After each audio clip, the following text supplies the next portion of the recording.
Well, what do you do when you're the only one standing, everybody's bowing? What do you do when it gets 7 times hotter? And Nebuchadnezzar says, if you don't bow, I'm going to throw you in. And man, that's when you watch me. Do you see the story that it was not just one guy standing, but you can't stand by yourself. You need to stand with other people. Can I help you out? The reason why some of you keep falling is because you're walking around with the wrong people. Because the right people, when you fall, are going to pick you up again. You got to hang out with people that are going after. I feel like preaching myself happy right now. You got to hang out with people saying, nope, we're going to read the Bible. Nope, we're going to pray. Nope, we're going to get to church. Nope, I know we blew it, but I'm going to run back to the cross and receive mercy. Can I help somebody out right now? Some of you are not going to like what I got to say, but it's okay. I'm not going to bow to pressure. Some of you need to change your circle. Well, I can't help going to clubs. Yeah, I wonder why. Because all your friends are clubbing. What am I going to do if I don't go to the club? What am I going to do if I don't do this? What am I going to do? Well, first of all, your life is going to change for the better. But let me tell you something, because most preachers won't tell you this, because I'll get you all hyped up right now. It's going to cost you something.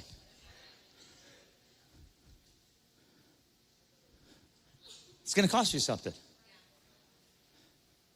To set yourself apart is going to cost you something. See, everybody wants to excel in a sport, but they don't want to pay the price. You don't want to get up early. You don't want to work out. You don't want to change your eating. I like my oatmeal raisin cookies. I believe they have some health benefits somewhere. Last time I checked, I think it's fiber. I got to get all my fiber every day. 3, come on, oatmeal raisin cookies every day. Just because something tastes good doesn't mean it's good for you. Can I say it to you this way? What's usually easy is not beneficial. Sorry, I just hit the bullseye with that one. You missed it. Shadrach, Meshach, and Abednego say these words. O King, our God which we serve will deliver us. And I love this part.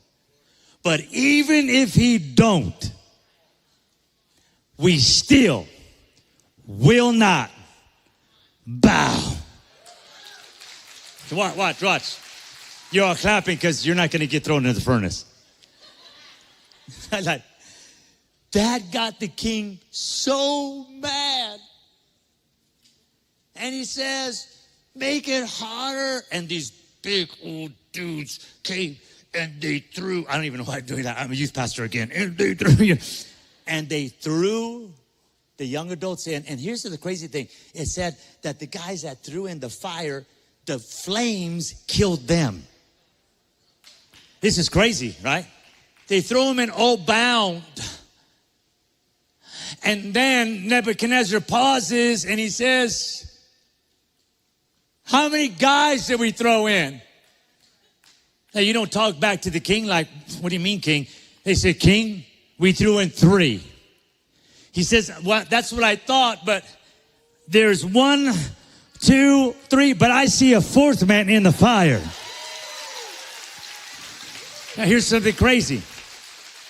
Let me ask you a question, because Nebuchadnezzar says this, and he looks like the Son of God. Number 1, how does Nebuchadnezzar know what the Son of God looks like?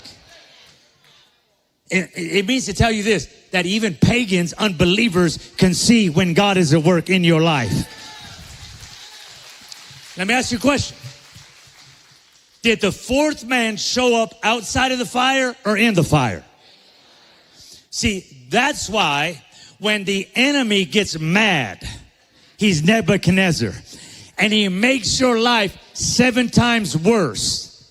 Because you will not bow to what he wants you to bow to. And what you don't know, it's a setup by God. And God is setting up the enemy because God knows I'm going to teach my sons and daughters something greater.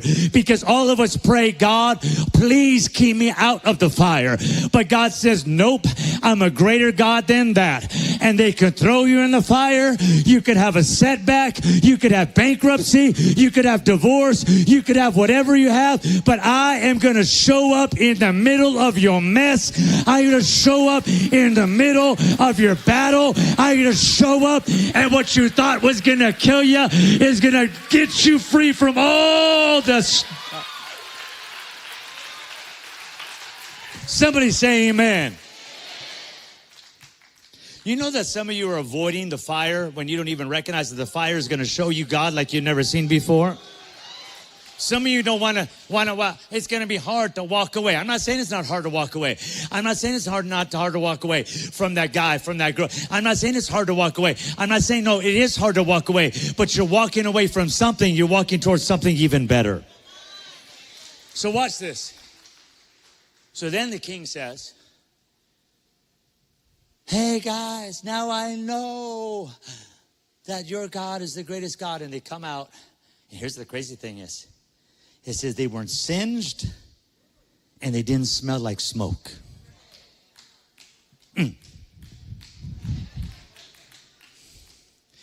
See, some of you, you have this attitude that everything you went through, I guess this is, no. Everything you get to go through, you need to believe it's not going to mark me for the rest of my life. And it's not going to, taint me in my thinking. But I'm going to believe God that everything that enemy meant for evil, he turns it around for good. Can I talk to you about this just for a second? How about another guy named Daniel, living in the same godless culture? And now the king says, you can't pray anymore. Daniel used to pray, and he'd open up his window, Daniel, and he would pray towards Jerusalem every day. Now the king makes this decree, and if I was Daniel, I'm still going to pray. I'm just not going to open up my window. Because I know you could pray with your window closed. But Nebuchadnezzar and the king, Nebuchadnezzar, he said, no, you can't pray at all. But something different about Daniel. Daniel said, no, I am not going to hide my faith. And he said he opened up the window and he began to pray again.